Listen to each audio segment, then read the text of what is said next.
Texas. Mr. Farenthold for 5 minutes. Thank you, Mr. Chairman. Before I get started, Ms. Maloney points out in her call for more gun laws here in Texas, or in the United States, that Mexico has some of the strictest gun laws and yet has the high violence. I think that just goes to make the point that restrictive gun laws actually take guns out of the hands of law-abiding citizens and put them into the hands of criminals. Will the gentleman yield? I don't have much time. If I do at the end, I will.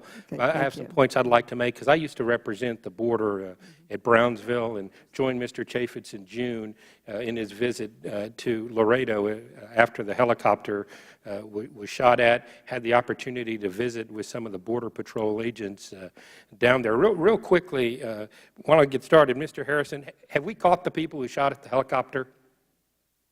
Or have the Mexican government caught them?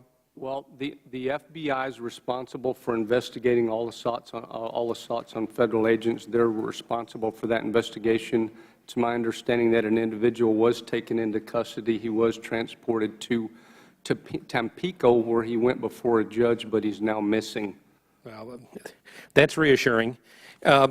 One of the things that I learned down there in visiting with some of the Border Patrol agents and actually spending some time on the border with some of the agents was a level of frustration with some of the policies that this government has that makes it difficult for to do their jobs.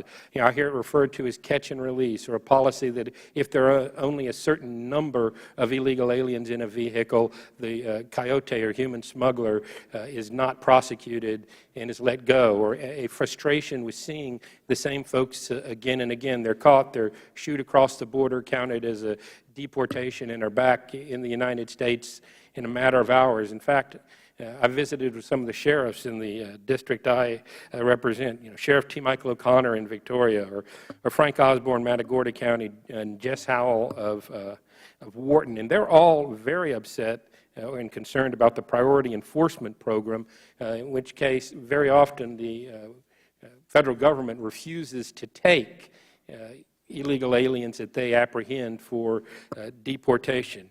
Mr. Judd, I'll start with you. Can you talk a little bit about, was my characterization of the frustration of the rank-and-file agents accurate? I think it was too soft. I think that you could have expressed a much greater level of frustration. I want to point out that on the northern border, there was an arrest made of an illegal alien in the Havre Border Patrol sector. We took this individual into custody. We immediately released the individual on the street. Within weeks, that individual went up to, I believe it was Great Falls, Montana, and raped a 14-year-old girl. We had this individual in our custody. We had the authority to remove this individual from this country, and we didn't do it. And then that individual went and raped a 14-year-old girl. Her life will never be the same.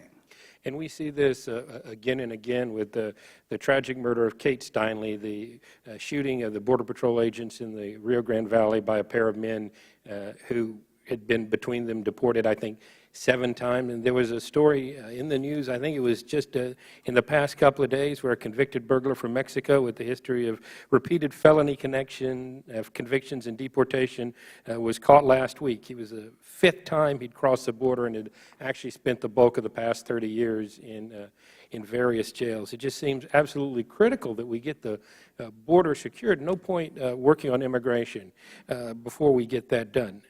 Mr. Harris, can you talk a little bit about the Priority Enforcement Program, the PEP, and have you heard from the sheriffs as well about their concern that they catch somebody, an illegal alien, and basically have nothing to do with them but turn them loose? We just defunded sanctuary cities in this country, but with PEP and the Border Patrol not taking aliens sheriff calls, we've basically created a sanctuary country, haven't we?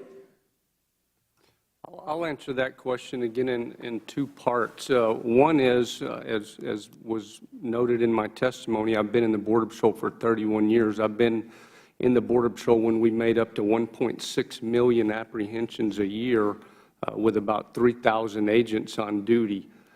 Most of those individuals were from the country of Mexico. Very easy to deal with those individuals. It was a revolving door type of a situation, as Mr. Judd had indicated earlier, but the border dynamics have changed over my career from what it was